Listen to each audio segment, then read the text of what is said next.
Or imagine being only 12 years old and suddenly told you were getting married. Not because you want to, not because you even understand what marriage means, but because your parents struck a deal with another family over land, livestock, or power. To us today, this sounds unthinkable. But in medieval Europe, this was not only normal, it was expected. Love didn't matter, personal choice was irrelevant, and consent as we understand it simply didn't exist. If you find this story intriguing, make sure to like this video, subscribe to the channel, and leave a comment, because what you're about to discover is even more disturbing than you can imagine. In medieval society, marriage was less about two people and more about two families. It was a contract, a bargain, a way to secure the future. The goal was always strategic: to protect land, to strengthen alliances, to create heirs, and to guarantee the survival of bloodlines. And these arrangements weren't private whispers. They were often formal agreements made in the open, treated as everyday business. A young boy or girl's opinion? That hardly mattered at all. In fact, many marriages were decided long before the children involved had any understanding of what was happening. Families could arrange betrothals when their children were only 6 or 7 years old. From that moment, their futures were sealed.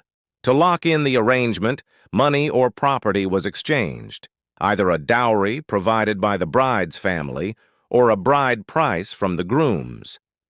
These payments transformed marriage into a literal transaction, one that carried legal and financial weight.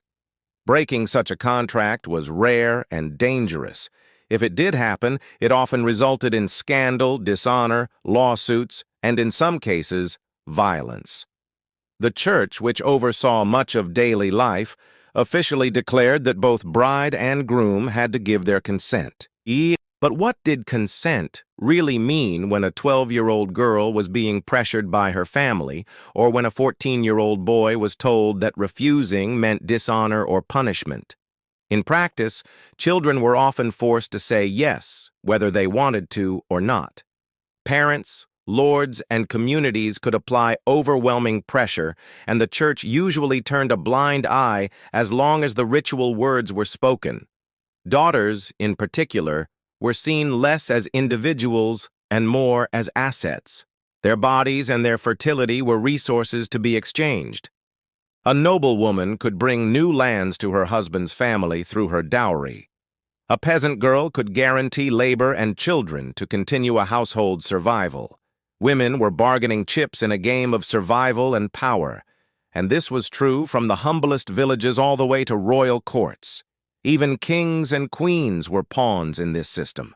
Henry II of England didn't marry Eleanor of Aquitaine out of passion. He married her because she was one of the most powerful women in Europe, and her vast lands would double his empire.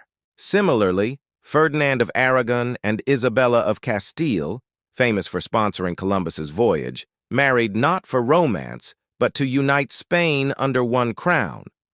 Marriage wasn't about happiness. It was about politics, power, and sometimes even war and peace. Among common people, the situation looked slightly different, but was built on the same foundation. Weddings were simpler, often celebrated with modest feasts, but they still carried heavy social expectations. A young woman was expected to marry someone from her community, often a man chosen by her parents. Marrying for love was a luxury very few could afford. From childhood, girls were raised to serve their households, cooking, weaving, caring for siblings, and preparing to obey a husband. Boys were trained to work, provide, and eventually claim a bride. Many couples didn't even see each other until the wedding day itself. And what a day that was!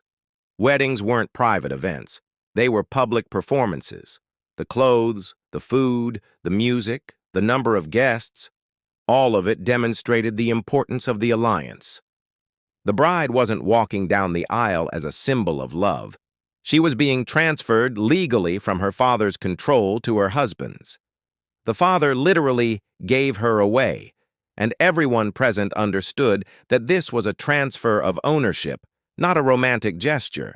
Even the veil, which today is seen as a symbol of mystery or purity, was more like a seal on a contract. removed only after the vows were complete.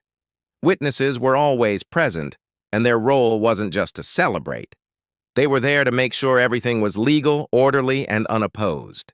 Brides who resisted or tried to escape could be dragged back, while rivals or enemies could attempt to disrupt the ceremony. Marriage was too important to leave to chance, but the ceremony itself was only half the story. What came after was often much more disturbing. The wedding night. A bride's virginity wasn't just personal, it was proof of honor, proof of legitimacy, proof that her children would be accepted as rightful heirs. For noble families, the consummation of the marriage was treated almost like a public duty. In some households, blood-stained sheets from the wedding bed were displayed to the family or even to guests as evidence of the bride's purity. Without this, her reputation, and the alliance itself, could be destroyed. Among peasants, the pressure was just as strong. If no blood appeared, a bride could be ridiculed, shamed, or even beaten. And in some places, things went even further. There was the terrifying custom of ius primae noctis, the so-called rite of the first night, where a feudal lord claimed the right to sleep with a peasant bride before her husband. Whether this was always enforced is debated by historians, but the very existence of the idea shows how powerless many women were.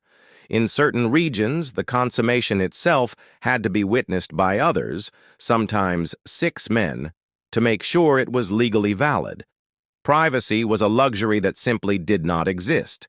The church added its own layer of control. Intimacy was strictly regulated.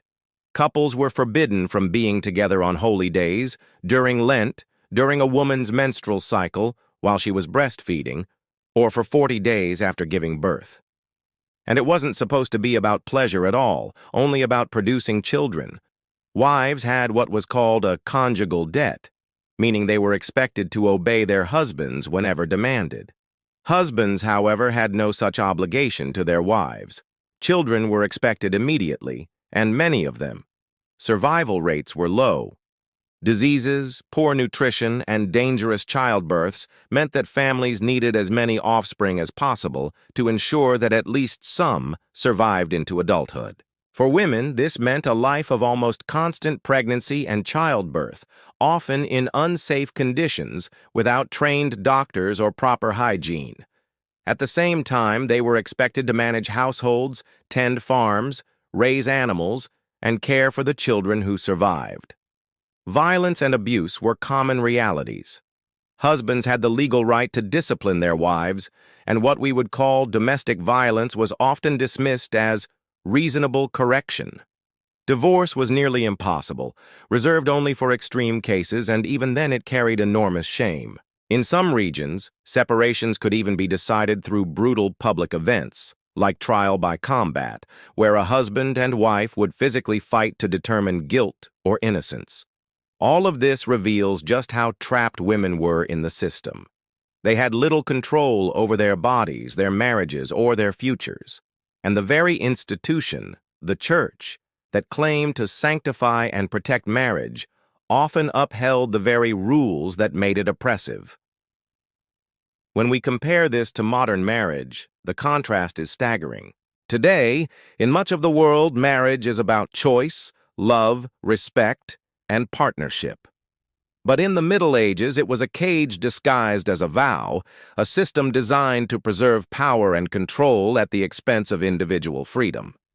If this journey into the darker side of medieval marriage has fascinated you, don't forget to like this video, subscribe to the channel, and ring the notification bell, so you won't miss the next deep dive into the strange and shocking stories of history.